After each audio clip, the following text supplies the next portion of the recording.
অধ্যায় ১৪ জান্নাতের বাজার। জান্নাতের বাজার। আলী ইবনে আবি তালিব রাদিয়াল্লাহু আনহু বলেন, নবীজি সাল্লাল্লাহু আলাইহি ওয়াসাল্লাম বলেছেন, জান্নাতে বাজার থাকবে, তবে তাতে কোনো ধরনের ক্রয় বিক্রয় হবে না। তবে সেই বাজারে পুরুষ নারীদের আকৃতিতে বিভিন্ন লোক থাকবে।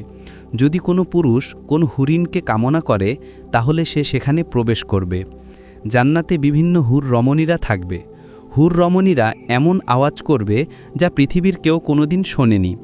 হুর রমণীরা বলতে থাকবে, আমরা চিরস্থায়ী, কখনো হারিয়ে যাবার নয়। আমরা সন্তুষ্টকারী, কখনো অসন্তুষ্টকারী নয়। আমরা হলাম সুখী নারী, কখনো নিরাশ কিংবা দুঃখ পাওয়ার নয়। সুসংবাদ ওই সমস্ত পুরুষের জন্য যে আমাদের জন্য, এবং আমরা তার জন্য। আনাস ইবনি মালিক রাদিয়াল্লাহু আনহু বর্ণনা করেছেন, রাসূলুল্লাহ সাল্লাল্লাহু আলাইহি ওয়াসাল্লাম ইরশাদ করেছেন, জান্নাতে একটি বাজার রয়েছে। প্রত্যেক জুমআ জান্নাতীরা সেখানে জমায়েত হবে, তখন প্রবল বেগে উত্তরা বায়ু প্রবাহিত হবে। সেই বাতাস সকলের চেহারা ও পোশাকে লাগবে, যার কারণে তাদের সৌন্দর্য ও লাবণ্য বেড়ে যাবে। অতঃপর তারা এমন অবস্থায় পরিবারের কাছে ফিরে যাবে যে তাদের সৌন্দর্য ও লাবণ্য থাকবে পূর্বের চেয়ে অনেক গুণ বেশি, যার কারণে তাদের পরিবার তাদেরকে বলবে, আল্লাহর কসম, আমাদের কাছ থেকে যাওয়ার পর তোমাদের সৌন্দর্য ও লাবণ্য বৃদ্ধি পেয়েছে।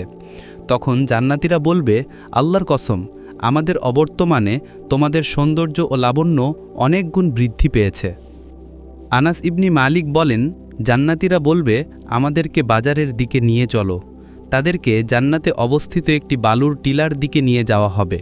তারা সেই বাজার থেকে ফিরে এসে তাদের স্ত্রীদের কাছে বলবে, যেই সুগন্ধি নিয়ে আমরা তোমাদের কাছ থেকে বাজারের দিকে গিয়েছিলাম, সেই সুগন্ধি কি এখনও আমাদের মাঝে আছে?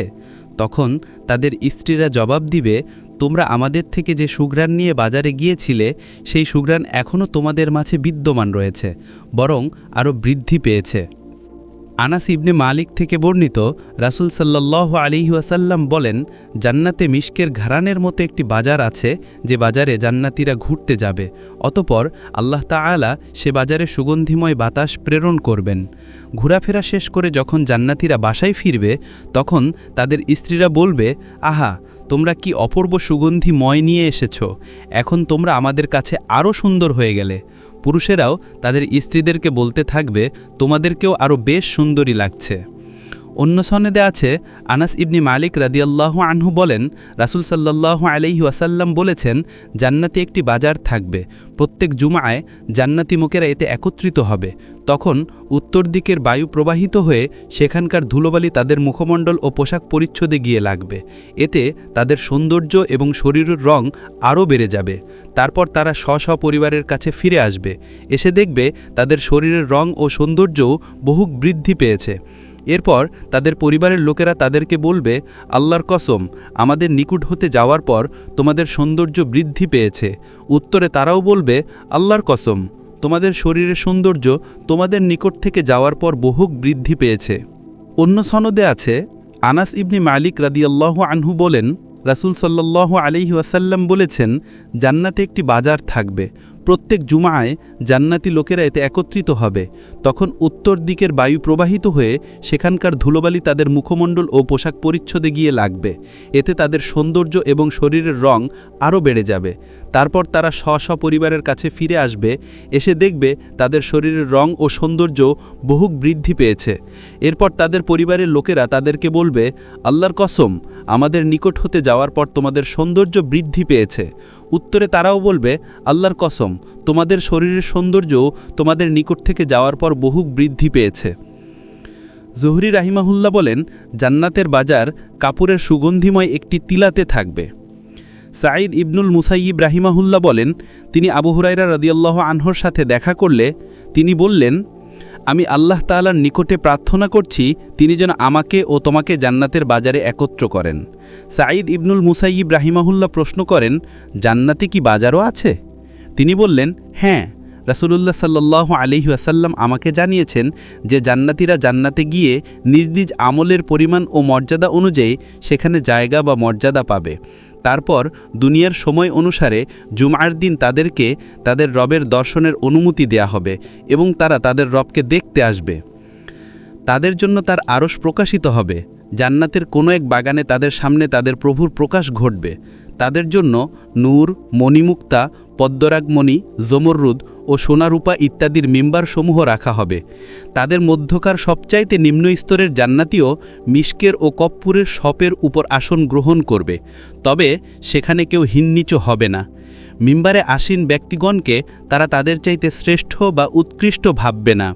আবু হুরাইরা রাদিয়াল্লাহু আনহু বলেন, আমি প্রশ্ন করলাম, হে আল্লাহর রাসূল, আমরা কি আমাদের রবকে দেখতে পাব? তিনি বললেন, হ্যাঁ, সূর্য বা পূর্ণিমার চাঁদ দেখতে তোমাদেরকে কোনো সন্দেহ হয়? আমরা বললাম, না। তিনি বললেন, ঠিক সেরকম তোমাদের রবের দেখাতেও কোনো সন্দেহ থাকবে না। আর সে মজলিসের প্রত্যেক লোক আল্লাহ তাআলার সাথে কথা বলবে। এমনকি তিনি একে একে তাদের নাম ধরে ডেকে বলবেন, হে অমুকের পুত্র অমুক, অমুক দিন তুমি এমন কথা বলেছিলে, মনে আছে কি? এভাবে তিনি তাকে দুনিয়ার কিছু নাফরমানি ও বিদ্রোহের কথা মনে করিয়ে দিবেন। লোকটি তখন বলবে, হে আমার রব, আপনি কি আমাকে মাফ করেননি? তিনি বলবেন, হ্যাঁ, আনার ক্ষমার বদলতেই তুমি এ জায়গাতে পৌঁছেছ। এই অবস্থায় হঠাৎ তাদের ওপর একখণ্ড মেঘ এসে তাদেরকে ছেয়ে ফেলবে এবং তা হতে তাদের উপর সুগন্ধি বৃষ্টি বর্ষিত হবে, যেরূপ সুগন্ধি তারা ইতিপূর্বে কখনো কিছুতে পায়নি। আমাদের রব বলবেন, উঠো, আমি তোমাদের সম্মানে যে মেহমানদারি প্রস্তুত করেছি সেদিকে অগ্রসর হও এবং যা কিছু পছন্দ হয় তা গ্রহণ করো। তখন আমরা একটি বাজারে এসে হাজির হব, যা ফেরেশতারা ঘিরে রাখবে। সেখানে এরূপ পণ্য সামগ্রী থাকবে যা না কোনো চোখ দেখেছে, না কোনো কান শুনেছে এবং না কখনো অন্তরের কল্পনায় ভেসে উঠেছে।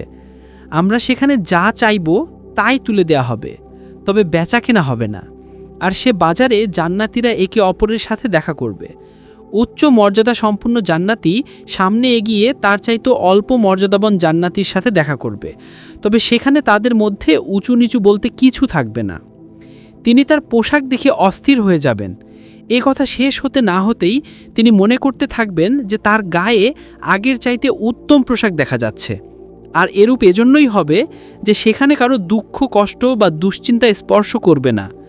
তারপর আমরা নিজেদের স্থানে ফিরে আসব এবং নিজ নিজ স্ত্রীদের দেখা পাব। তারা তখন বলবে, মারহাবা, স্বাগতম, কি ব্যাপার, যে রূপ সৌন্দর্য নিয়ে বিচ্ছিন্ন হয়েছিলে তার চাইতে উত্তম সৌন্দর্য নিয়ে ফিরে এসেছ। আমরা বলবো, আজ আমরা আমাদের আল্লাহ তাআলার সাথে মজলিসে বসেছিলাম, কাজেই এ পরিবর্তন সংঘটিত হয়েছে, আর এটাই ছিল স্বাভাবিক। জান্নাতীদের গান বাজনা, হোর রমণীদের গান। আলী রাদিয়াল্লাহু আনহু বলেন, রাসূল সাল্লাল্লাহু আলাইহি ওয়াসাল্লাম বলেছেন, জান্নাতে আয়াতুল হুরদের সমবেত হওয়ার একটি জায়গা রয়েছে।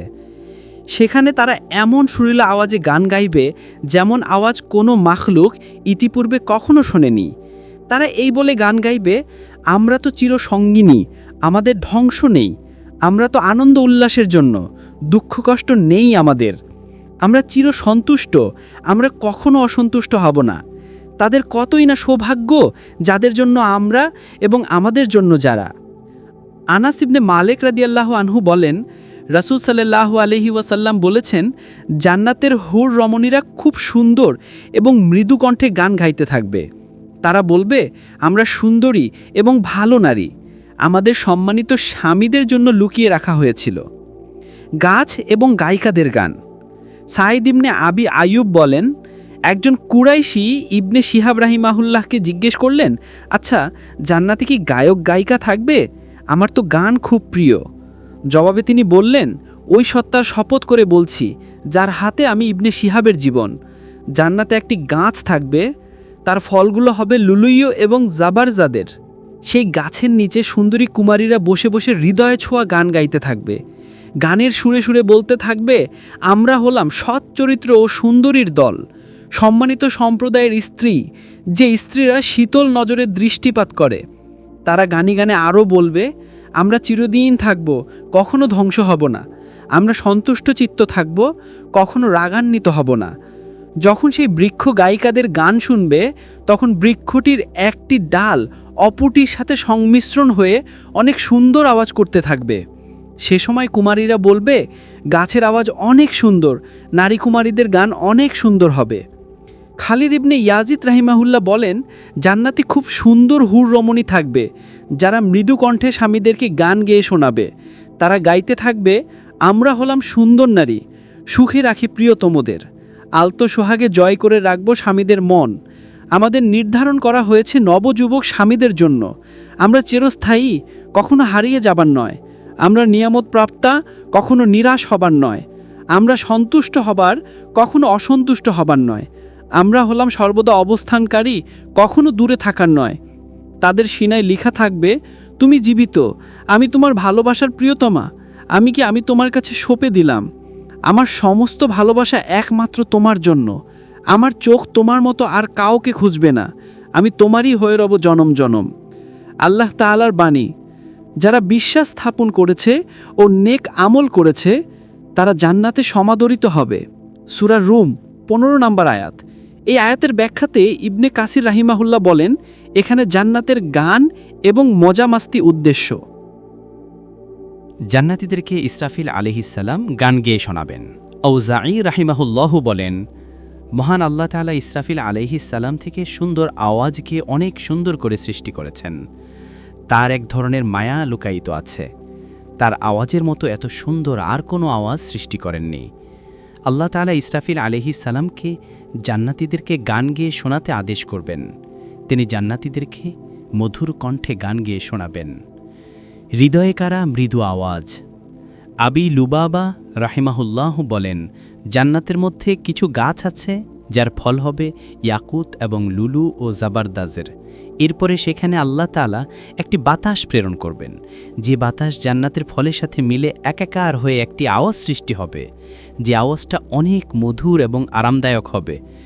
জান্নাতের এমন আওয়াজ শুনে অস্থির হয়ে যাবে, কারণ এর মতো একটু সুন্দর আওয়াজ পৃথিবীতে মানুষ কোনোদিন শোনেনি। ইবনু আব্বাস রাদিয়াল্লাহু আনহুমা বলেন, জান্নাতে একটি গাছের ছায়া এত দীর্ঘ হবে যে একজন আরোহী 100 বছর পর্যন্ত সাওয়ারি চালাতে পারবে, তবুও ছায়া অতিক্রম করতে সক্ষম হবে না। গাছের ছায়াতে জান্নাতীরা চলার সময়ে দুনিয়ার বিভিন্ন আনন্দের কথা মনে পড়ে যাবে, ফলে একজন অন্যজনকে দুনিয়ার বিভিন্ন খেলাধুলা এবং দুষ্টুমির কথা বলতে থাকবে। তখন আল্লাহ তাআলা একটি মৃদু বাতাসকে প্রেরণ করবেন। সে বাতাস গাছের ফলের সাথে সংমিশ্রণ হয়ে দুনিয়ার সব খেলাধুলা স্মরণ হয়ে যাবে। সাঈদ আল হারেথি রাহিমাহুল্লাহু বলেন, জান্নাতে একটি বৃক্ষ থাকবে যার ডালপালা হবে স্বর্ণের এবং ফলগুলো হবে লুলু ও মুক্তার। যখনই জান্নাতীরা গান শুনতে ইচ্ছে করবে তখন আল্লাহ পালা সেখানে একটি নির্মল বাতাস প্রেরণ করবেন, যে বাতাসে অনেক সুন্দর আওয়াজ হবে। জান্নাতীরা তা বসে বসে উপভোগ করতে থাকবে। হর রমণীরা পাগল করা গান। ইয়াহইয়া ইবনুল কাসির রাহিমাহুল্লাহ বলেন, জান্নাতের হুর রমণীরা জান্নাতের দরজায় জান্নাতি পুরুষদের সাথে সাক্ষাৎ হলে বলবে, আমরা কতকাল তোমাদের অপেক্ষায় ছিলাম, তোমাদের অপেক্ষা করতে করতে আমাদের শত জনম কেটে গেল, তোমরা এখন আমাদের কাছে এসেছ। সুতরাং আমরা চিরস্থায়ীভাবে থাকব, কখনো তোমাদেরকে ফেলে হারিয়ে যাব না। আমরা নিয়ামত প্রাপ্তা, কখনো নিরাশ হব না। আমরা সন্তুষ্ট হবার, কখনো অসন্তুষ্ট হবার নয়। আরও খুব সুন্দর এবং মৃদু আওয়াজে তুমি হোর রমণীকে বলতে শুনবে, হে আমার স্বামী, তুমি আমার প্রেম, আমি তোমার ভালোবাসা, তুমি ছাড়া আর অন্য কাউকে আমি চাই না, তুমি আমার, আমি তোমার। মোহাম্মদ ইবনুল মুনকাদির রাহিমাহুল্লাহু বলেন, কিয়ামতের দিন একজন ঘোষক ঘোষণা করে বলতে থাকিবে, ওই সমস্ত লোক আজ কোথায় যারা দুনিয়াতে খেলাধুলা, গান এবং নৃত্যানুষ্ঠানের জন্য পাগল ছিল? যাও, আজ তোমরা এ পারের সর্বসুখ অনুধাবন করার জন্য সুগন্ধিময় বাগানে অবস্থান করো। অতপর আল্লাহ তাআলা ফেরেশতাদেরকে ডেকে বলবেন, হে, আজ তোমরা আমার এই গান পাগলা বান্দাদেরকে আমার উত্তম গুণাবলীর গান শোনাও।